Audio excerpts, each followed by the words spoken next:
Awesome. Hey, everybody, and welcome to another episode of React Wednesdays. I'm TJ VanToll, and today's a special episode. With me today is Kathryn. Hi, thanks for having me. I guess today is special because this is my last episode of React Wednesdays. So some of you might know that I left Progress, and Progress is behind the Code It Live channel about a year ago. I actually think about exactly a year ago. Yeah. And I stuck on doing React Wednesdays because I had a lot of fun doing it. It's a great show to meet interesting and awesome people from around the React world. But ultimately, I now do like IoT type of stuff. And so I'll be moving away from the show. But we have Kathryn here. So Kathryn, our audience, I don't think they might know you from the Code It Live channel, but maybe you might be worth introducing yourself and talking about the future of the show and where we're heading with this. Yeah, absolutely. So for those of you that I have not met before, my name is Kathryn Grayson Nanz, and I am the React developer advocate at Progress and the new TJ. So yes, and again, I guess I've been in this role for about a year now, which is weird to think about. But it's been a lot of fun, and I'm looking forward to it. We are going to kind of transition the show, and I think the plan is to have kind of a rotating set of hosts. So you'll see me, you'll occasionally see some folks from the Kendo React team, you'll see Carl, our product manager. We've got some good stuff coming. We've got some interesting guests on the way. So we're gonna keep the spirit of React Wednesdays alive, all the great work that TJ has done, and we are looking forward to kind of entering a new era of React Wednesdays. It's very cool, very exciting. I'm looking forward to it. But today, we figured that for my last episode, since I have been doing IoT for the last year or so, and I come from a React background, that I was a pretty good person to just talk about the absolute dead basics of IoT and present it like in terms that your average JavaScript or React developer can understand. So that's what we plan on doing for the next 45 minutes or so. It's giving everybody the basics if you've ever been curious about this stuff. And Kathryn, I could start by just asking you, what is your experience level with the Internet of Things? Like, what have you done? Like, what have you heard of? Like, are there any terms you at least know of? I have done pretty much nothing. I'll tell you straight off. Yeah, I guess my only experience, I guess, is as a user, as a consumer of IoT things, right? And I guess maybe my first question is, what technically counts as Internet of Things? Is that like, would that include kind of your virtual assistants, your Google Homes and Alexas? Is that only, the fridge like TV screen thing that's become common? Where's the line?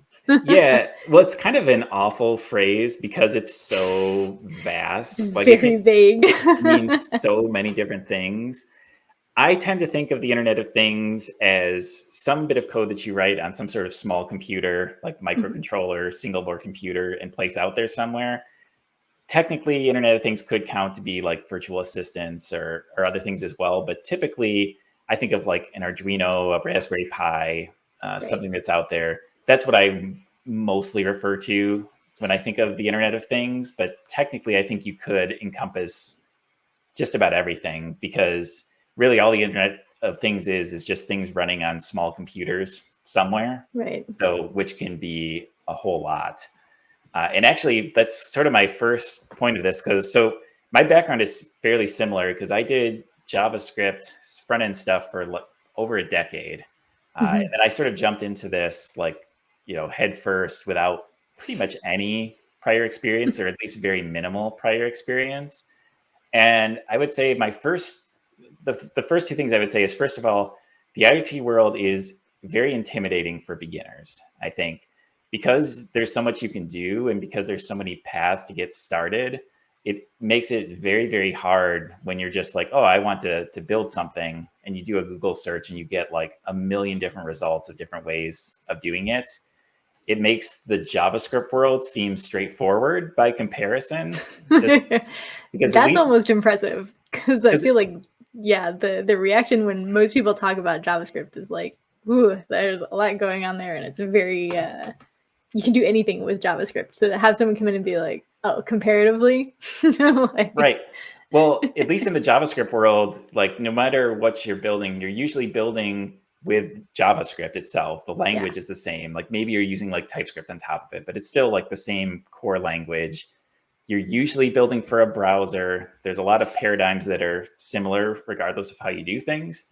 Whereas in the IoT world, there's all sorts of different languages, there's different computers, there's thousands of different things that you can buy. It's also intimidating because you have to actually purchase real stuff.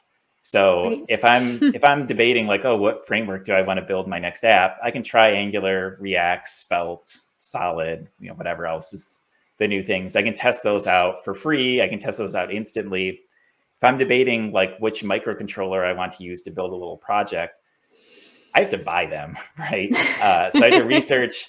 I have to drop like $20 at a time to get something, Right. and lots of times you get something and it's garbage, like just because that's how it works. So it makes it challenging for sure. But I will say, so that's like the negative part of things.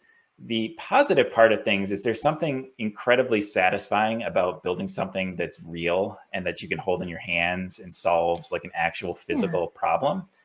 So in the, I don't know, decade plus that I did front end development, pretty much no one in my family, other than my wife, who's also a software developer, no one had any idea what I did, right? I think it's pretty common Yes. for software developers. We write things, our jobs are hard, complex, but trying to explain it to an outsider, they think we're just in a coffee shop, like writing the Matrix or something, and that's all we're doing.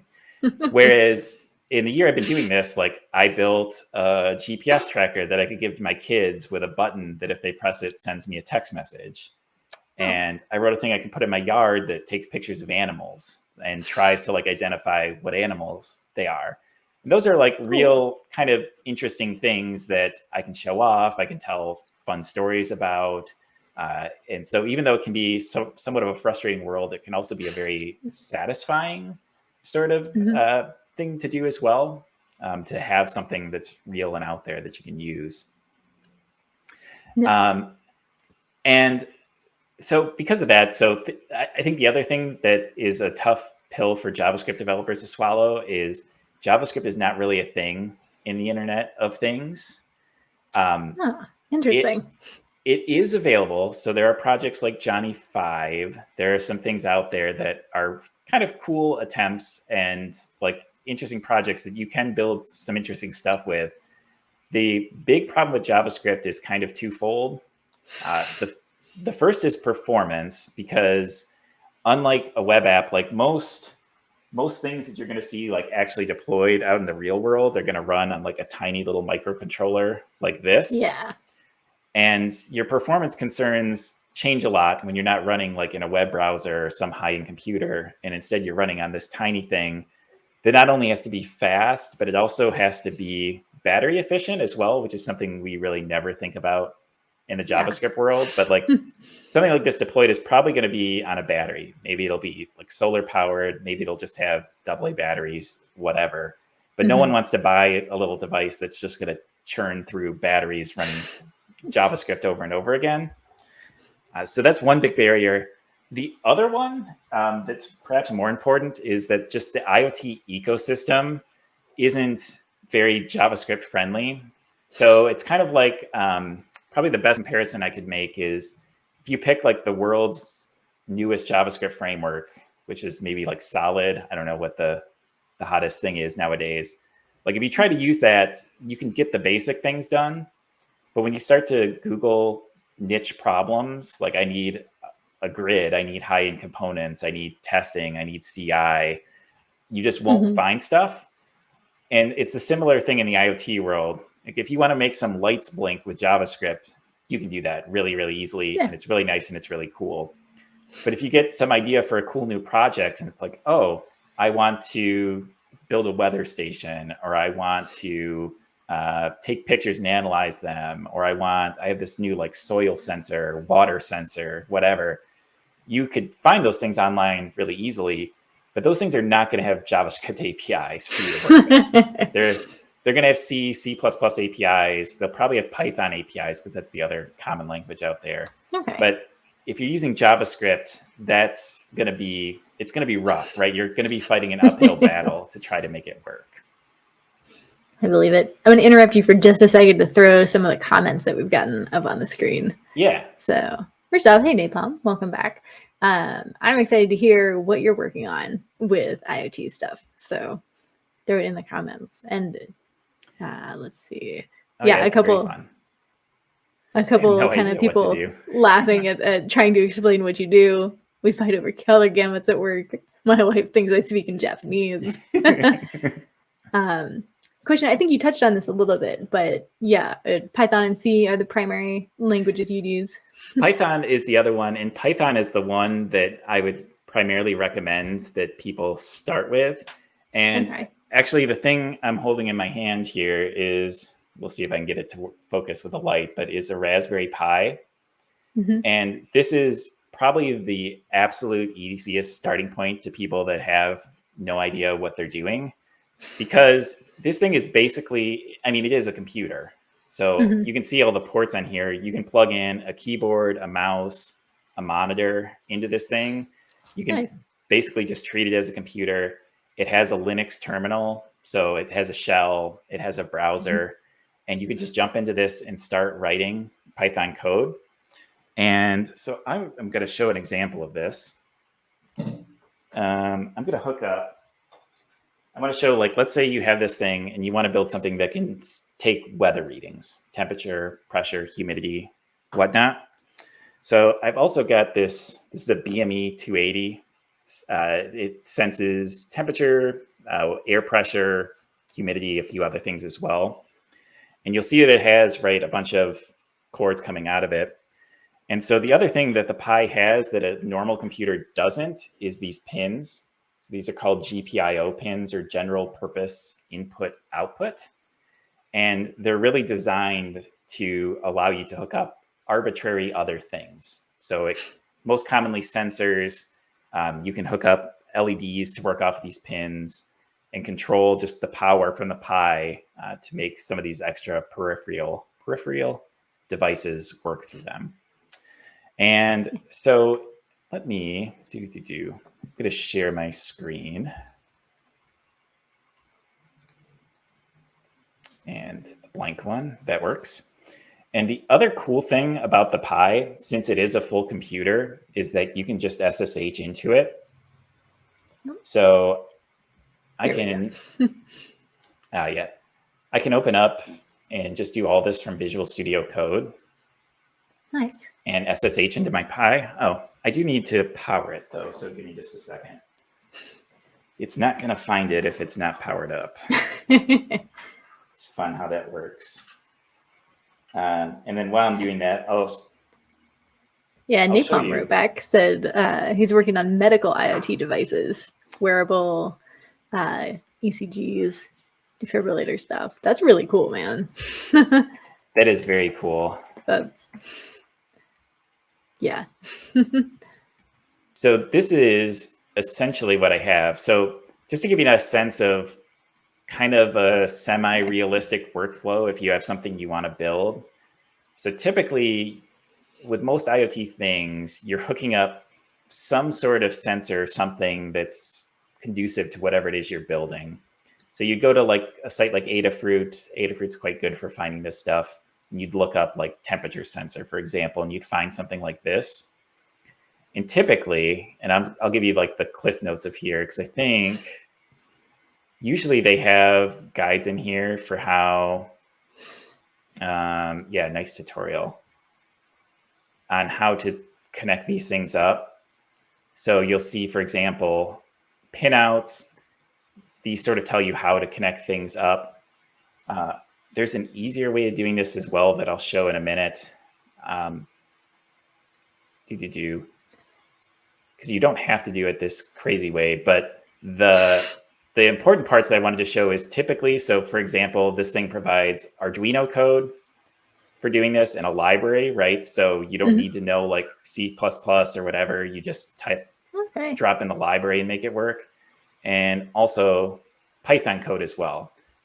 So just giving you this example to show like those are the two languages where your life's going to be easy using this thing, or at least relatively easy, because you can find like an easy sample to use this, versus if you wanted to make JavaScript work, you can do it, but your life's going to be a lot harder. Had you been writing in Python or C before you started this, or was this kind of your crash course introduction to those languages? I never have before. And actually, I'm going to show a simple Python script here in a second. And it's actually more approachable than you'd think, especially for somebody that has JavaScript as a background, because it's also a scripting language. So there's no types to worry about. Everything just runs at runtime. And the other thing is there's just small little differences for the most part. Like indentation is different. Python doesn't do semicolons. So if you're a no semicolon type of person in JavaScript, Python might be the language for you. All right. So I'm in my Pi, and like I said, this is just straight up. I just have a normal terminal. So I have a couple scripts pre-prepared, and I'm going to open this guy, sensor start, just to give you an idea of what this looks like. So this is code that I just straight up copied and pasted from that Adafruit site. Like a lot of other, I mean, this is something that's true for all coding regardless, is you typically just find stuff to copy and paste. You put it in. Especially when you're starting. So you'll see in Python, there's no like let const or anything. You just declare variables. All right. And then this is, like I said, this is just the copy and pasted API. And you also notice that this is just an infinite loop, right? This code just goes forever, which is kind of common in the IoT world.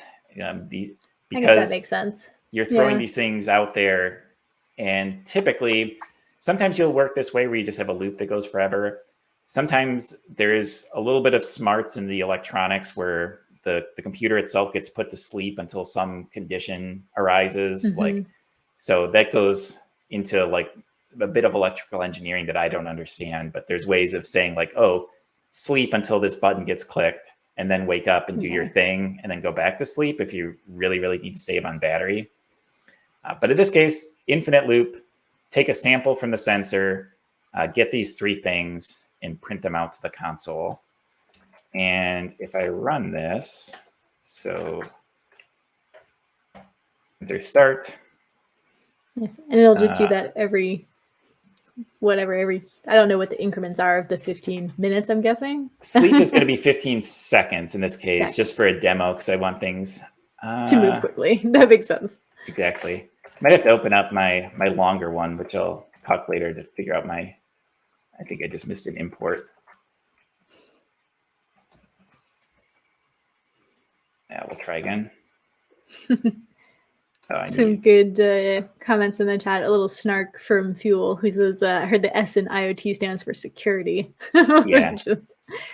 I would at some point, when you're not in the midst of debugging, I would love to hear you talk a little bit about kind of the security approach. And probably doesn't matter that much when you're doing little stuff for yourself. But. We'll talk about that in a second. Actually, that'll get into like the shameless plug part of my presentation, because I want to talk about the stuff I've been doing. But I wanted to start by just showing the basics, right? Because I think this is the sort of thing that is really not that intimidating to build. Just, I get a Raspberry Pi. The Pi should be a very familiar environment. It's basically just a computer. I find some sample code online that shows me how to hook something up, and then I write a small little script to use it. So in this case, 15 lines of code, half of which was copied and pasted online. And I've got something that's spitting out the humidity, which luckily it's not that humid. I've got the windows open. It's been crazy humid here. I was gonna say I'm jealous. It's been muggy here. Yeah, it has been, but it's the heat wave just kind of broke here. Mhm. And it's 22 Celsius, which I think that's like 70 something Fahrenheit in here.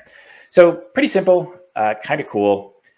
The other one I want to show is I want to show an Arduino example of the same thing. So I got to find. All right. So I've got an Arduino microcontroller here. Now this is the thing where you can find like thousands of different of these things online.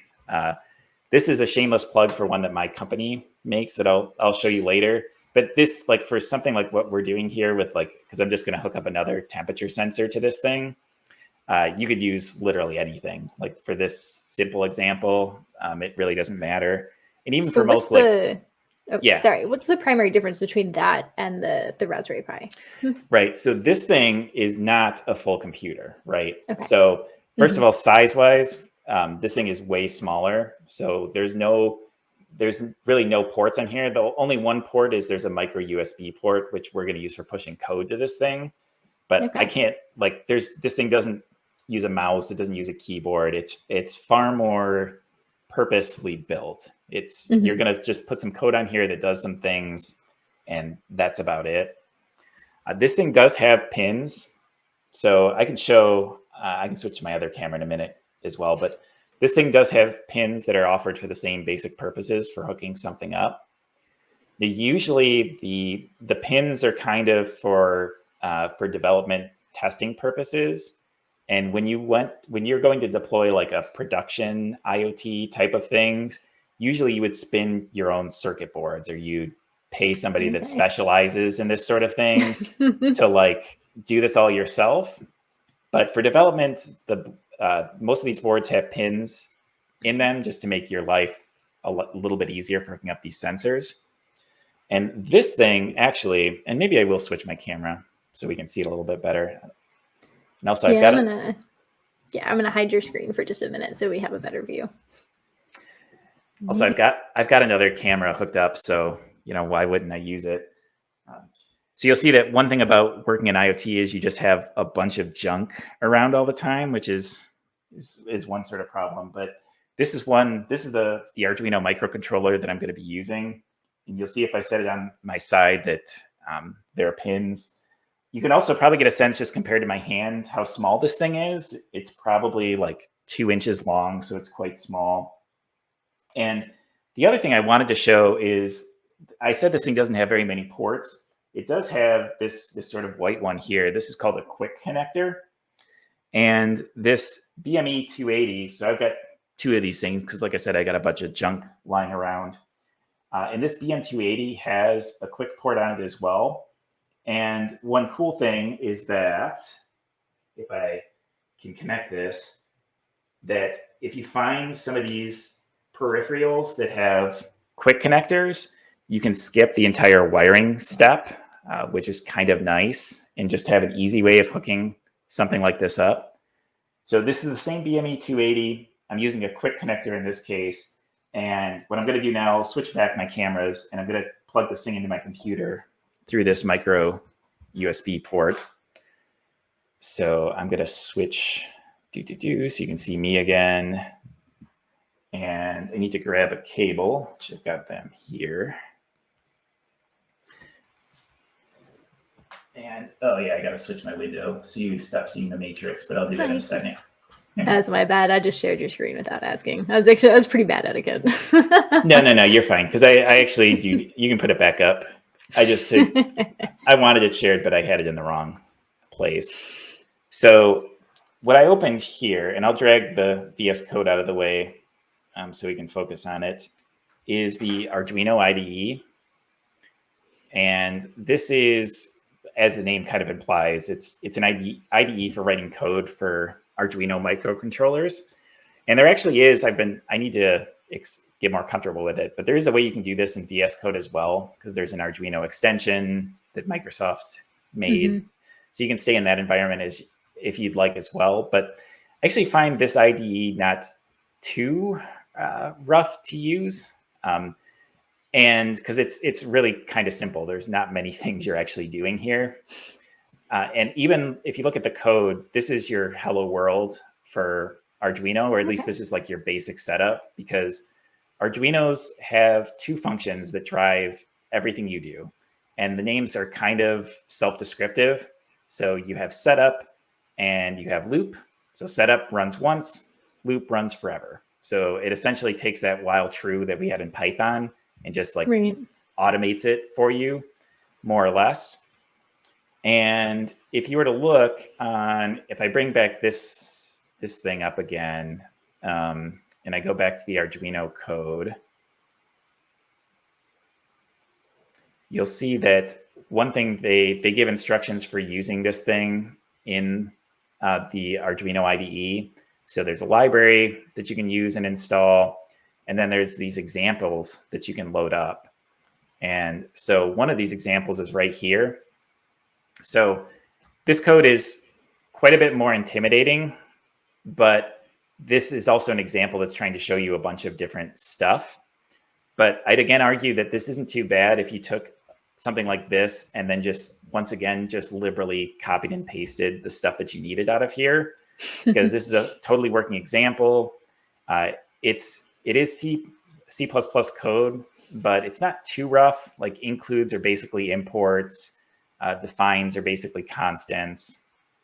And a lot of this is just doing like, it does like one setup thing here. This is all just some nonsense with logging. It does one setup function here, and then down in loop, all it's doing is printing out values and then just waiting. And the print values is just taking that BME thing that setup function got ready, and then it's just printing these things out, these values that pop up here. So again, this code is a little bit intimidating, but if you're writing this code for yourself, though, you could easily just use this as a starting point and just pluck out the things that are unused, add in your own custom behavior. Because lots of times the stuff that you're doing for the IoT can be a lot simpler than like a production banking app or whatever. Usually it's very purposefully built. You're building something that does one thing, not like a web app that has 7 tabs that all do different things. So lots of my like production things that I've deployed are like 100 lines of code, and like that's it. Okay. That's the whole thing. So sometimes it's okay to have some of this mess because that's the entirety of what your little solution is doing. And so I'm going to push this thing out. So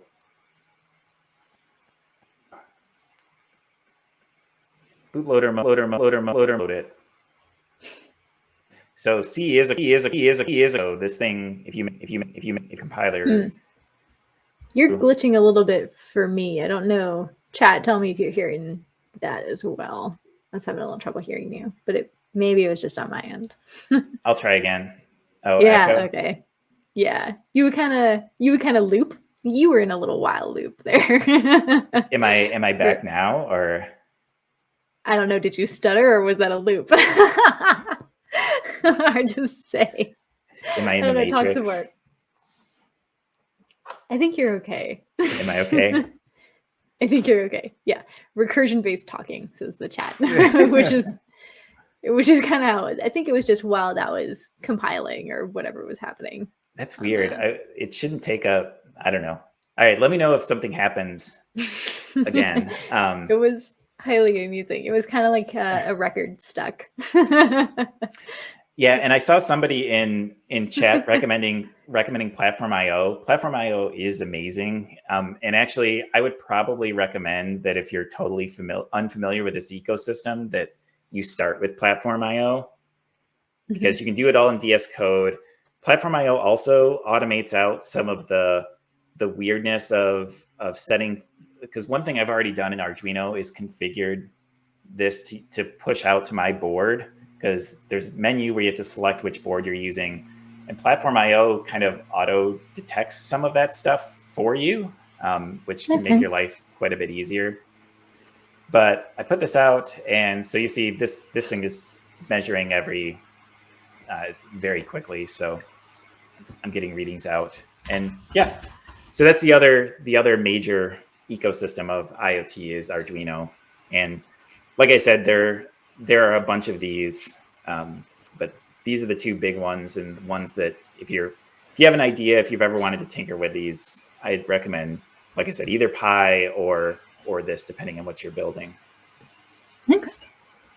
And then, are there any questions? Do you have any questions on what I've shown so far? Because the other thing I wanted to show off is the stuff that I've been working on, because I think it's kind of cool for beginners as well.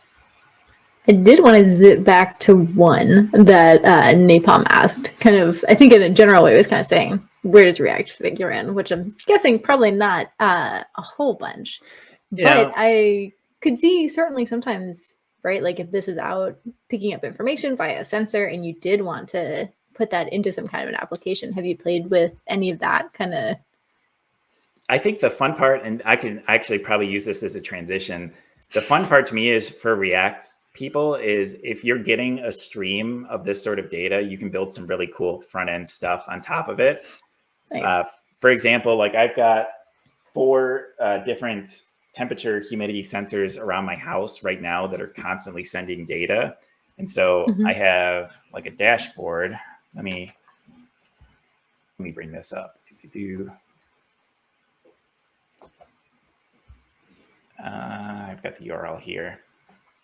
Yeah, I was.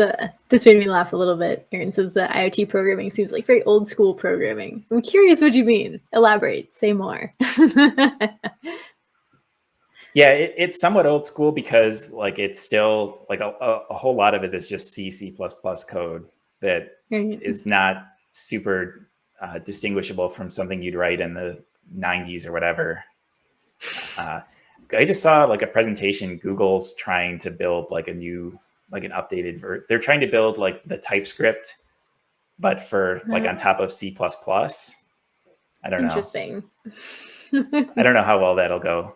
But this is like an example of the sort of thing you can build. So I have 4 temperature sensors throughout my house, and I can build like fun things where it's like, okay, if I'm monitoring the temperature of my house, like for me, like our house is not huge, but it's very tall because we have a basement and an upstairs. And so keeping the temperature reasonable on all the floors is kind of a mess. So part of the reason I have this is to track, like, see, it's 19 Celsius in my basement right now, kind of cool.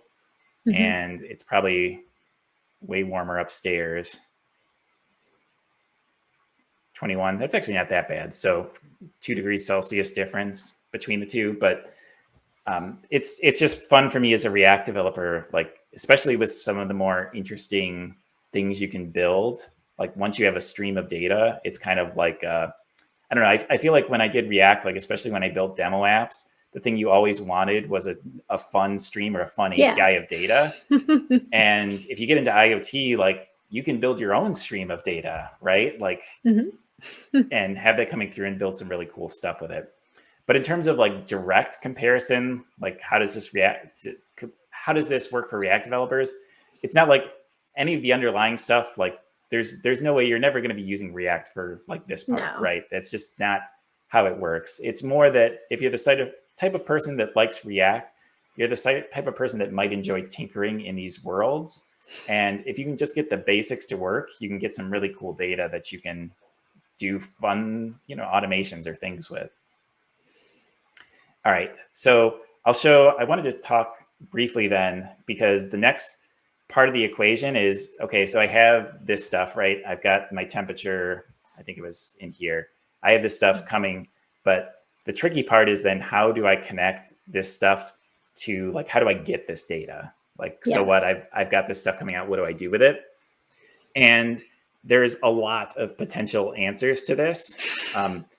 So if you're running on something like the Pi, so the Pi, because it's a full computer, it has Wi-Fi built into it. So if it's connected to Wi-Fi, you can just make like HTTP requests and send your data out. And that's usually probably the basic, like the simplest way of getting started. You can also buy some of the Arduino microcontrollers have Wi-Fi built in as well. So same sort of story. You can figure that and you send it and you're on your way. You send it to whatever endpoint that you have in mind. Now, what we make at Blues, see this segue? That was good. That's very smooth. Wouldn't have even noticed it. But we'll help you. Oh man, I don't know about this tagline, but we'll help you create a connected world. That might be a little bit much, but I think you got to work on that sell, maybe just a little bit. wireless IoT, that's like the marketing one though. Wireless IoT for everyone is a little bit better. But basically what we try to do is make the communication part of the equation really, really easy. And I think the coolest thing is that we'll help you do cellular through IoT. So if you built this weather sensor, for example, and you're like, okay, I really need to monitor the weather throughout my greenhouse, or maybe this is like a water sensor and I need to take samples from the water and report them every 15 minutes, but there's no Wi-Fi in my stream or, my greenhouse or whatever it is I'm running it. What we do is we'll help you build that, but with cellular, so that you could stick a battery in that, put it absolutely anywhere, and start basically getting your data off of it. And what I like is that, so we make the note card, which is a tiny little thing. It's right here. It's about 30 by 35 millimeters. So it easily fits in the palm of your hand. And essentially the idea is these are things that you can easily integrate into any IoT project you're building. And we make a separate little device called a note carrier. And a note carrier, all its job is to do is that it, first of all, powers the note card, but it allows you to connect. It has the same GPIO pins. It can connect. We have versions that will allow you to connect to Arduino-based microcontrollers. So I could plug in this Arduino microcontroller that was taking weather data. I could plug in a note card. And then in this tiny little package, I have like one thing that I could plug a battery in. There's ports for batteries down here, like LiPo batteries. I could power it. I could collect my data, and then I could send it to the cloud, like all in one convenient little easy package. And I think my favorite thing about the note card is, so I'm going to go ahead and plug this in through USB. And when I do that in my browser, I can actually connect to a note card. This is using... Cool. So did you know, have you ever heard of the Web Serial API? Only like in passing, not in a, I can define it for you kind of a way. Yeah. So it allows you to talk to devices over USB, over a serial port. And right now it's only in Chromium-based browsers. But if you are in a Chromium-based browser, we'll allow you to connect to a note card and then just start talking to it directly in the web browser. That's very cool. So for example, if I go in, if you go through our basic tutorials, we'll give you like little things you can copy and paste in. So for example, if I wanted to get the firmware version off of my note card, the note card speaks JSON. So the API for this thing, you just send in JSON, get JSON back. Okay. So if I want the version, I can get the version number. There are different commands for sending data packets. So somewhere down here, like if I wanted to, for example, I have my temperature and I have my humidity sensor. I can send this thing arbitrary JSON blobs and push those up. And we have SDKs so that you can do this. Like I'm showing this in the browser, which I think is both cool and really convenient for getting started. But we have SDKs for Python and Arduino for doing this as well. Okay. And so if I switch back to, too many windows open at this point, but if I switch back to my Pi, so you remember this was my basic bit of code that was just taking readings. If I go back here and switch to this second version of the Python file, I've added in our SDK for Python for working with a note card. And there's a bit of copy and paste code. And then there's these chunks of code that are essentially formatting JSON requests. So with a note card, I'm going to have to send two different requests. I have to tell it where to send the data to. So I'll show what this is in a minute, but essentially you have to have a unique identifier. So your project is what receives the data. And then this second command, this is the same one I just showed in the browser, except this time you'll see these bits are dynamic now. So instead of hard coding it as I just showed in the browser, instead I'm getting it from that BME 280 sensor, and I'm pushing it up to the cloud. And so if I run this one, Python 3 sensors, so, I have to hook up an antenna or this data is never gonna make it. So, and it'll take me a second to do this. Does what I'm showing, like, do you get the rough idea of what I'm doing here? Okay, cool. Yeah, chat definitely seems interested as well. A couple cool comments. One from Napalm saying cellular is cool because you can build some IoT stuff over amateur, like ham radio based communication. That is something I never would have thought of, and that is an interesting thought. Yeah, go ahead. Oh no, go ahead. Talk about that before I change our topic. So a lot of there's a lot of cool things you can build, and I'd say they fall into two categories. One is very much like I've been showing, like I hook up some sort of sensor, like either environmental or whatever, and I push the data out on a regular cadence. Like we have people that do air quality monitoring with the note cards because you can stick it out in like some area of California where there's wildfires and get remote readings to an area that's dangerous to be in yourself. Or if you're just casually like, what's the air quality in my neighborhood? We have people in California that will monitor air quality for like sporting events, like youth sporting events. Like if the air quality gets too bad, we don't want to hold this soccer tournament maybe, or something like that. So that's one category. The other one tends to be like GPS tracking related. So I'm laughing because that was another comment, actually the one I was going to read next, where Aaron was suggesting tracking their kids to post their stuff on the web and then shame them for driving poorly. Absolutely, and not only that. So I built a kid tracker, so you can just this is Google a common use case. In fact, is tracking your children. It is because, like I said, I even got a thing pre-built for it. Because what's cool about this is, so the note card also does GPS built into it as well. So you can build things like one of our biggest customers does like refrigeration like trucks. And so you want to track where the trucks are at, but you also at the same time want to track your refrigerators, your freezers, and get alerted like, hey, if this freezer stops working, that's potentially really bad, right? If that stuff falls out, we lose a lot of money. Right. So not only do I want to know where the trucks are at, but I also want to be notified if some problem occurs so that we can step in and handle it immediately. And because the note card does both GPS and cellular, it's like one package that can do both of those things. And as long as the trucks are in cellular range, it's going to keep reporting that stuff on a regular interval. But yeah, if you want to do this with kids, if you just Google my name and kid tracker, I built it for tracking my kids on bikes. I got pictures too. But you could easily adapt this for doing it on cars as well. And actually, so one of my coworkers built a speed trap with a note card. Because he was curious.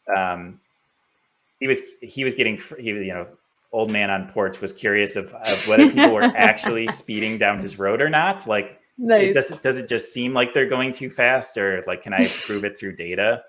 So he bought a radar. That's awesome. So this follows the model of, I want to build some sort of sensor and hook it in. So you can buy radars that tell you how fast something goes by. And so he hooked it up so he had a dashboard where he could track how fast people were going down his road. And he found that, like, on average, I can't remember his results, but I think he found like 60% of people were speeding or something like that. But it's just like fun little things like that, right? That's really cool.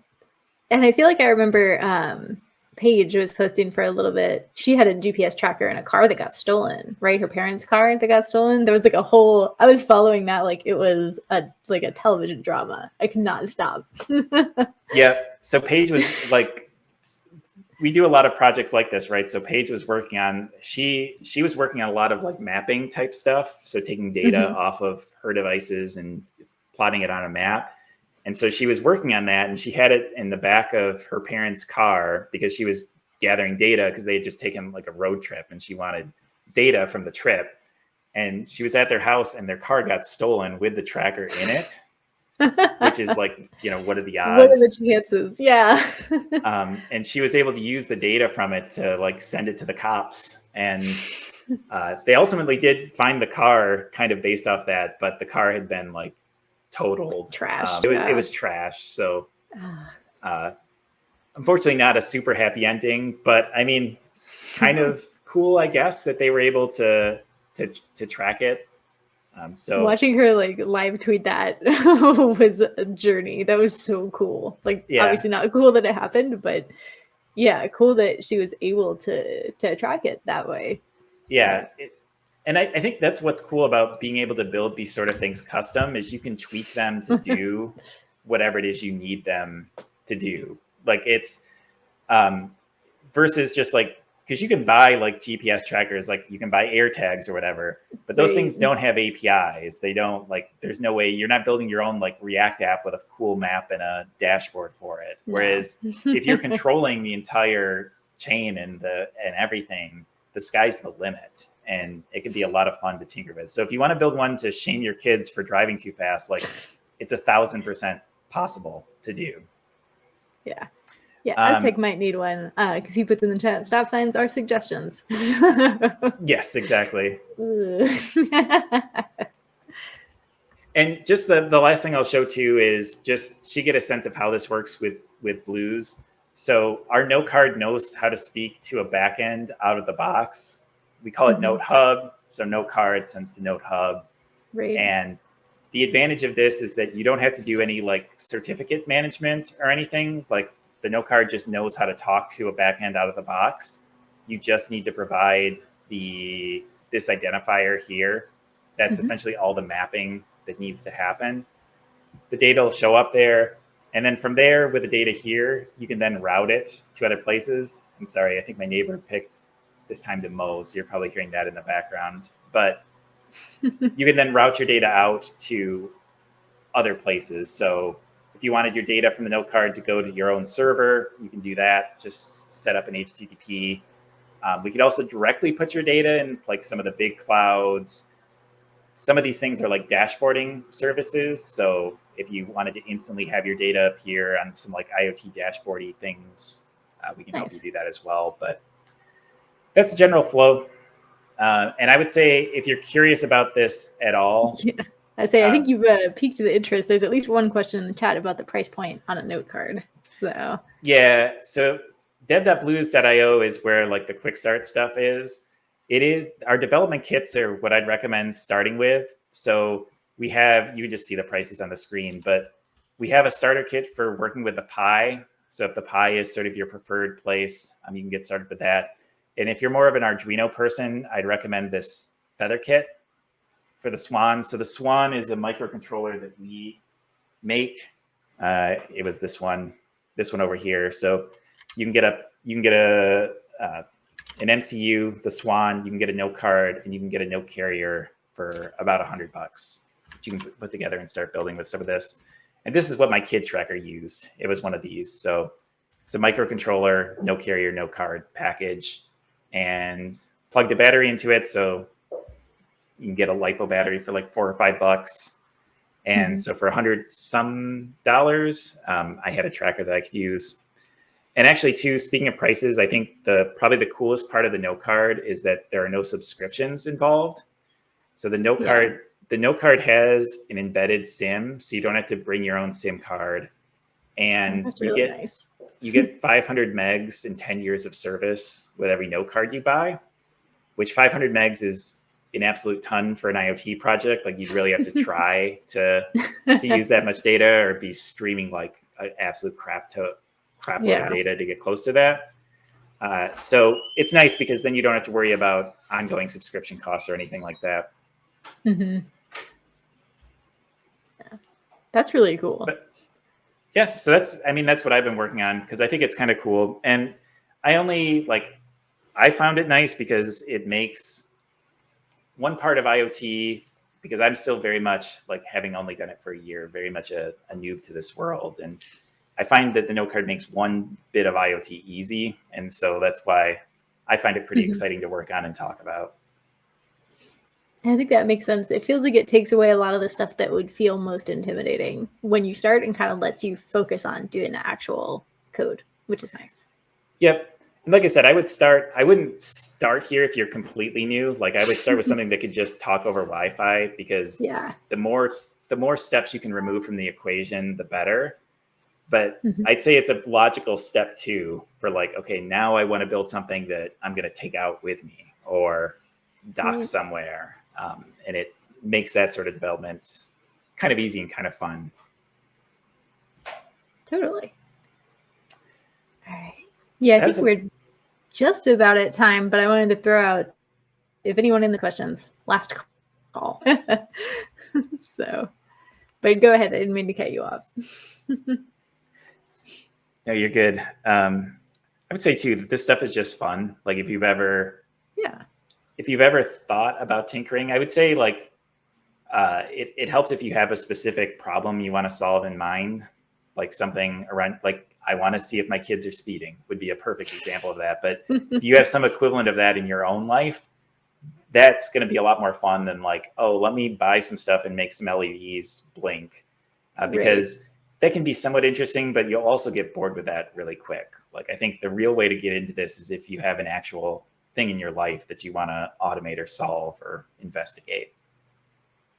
Yeah, I could see that. I mean, I think even just with, like, React stuff, right? There's only so many to-do list tutorials that you can complete before you're like, please give me a real problem. Yep, exactly. So. But yeah, no, this has been cool. Thank you for kind of walking me through it. Yeah, no problem.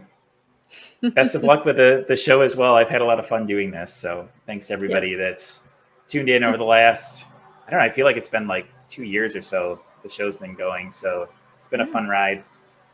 We will do our best to take care of it and keep it at the high level of quality that you have established. Awesome. So, but yeah, well, thanks folks for tuning in. We will keep you posted when our next episode is coming and who our next guest will be. And we hope you'll come hang out with us again. Cool. Thanks, everybody. So, see y'all.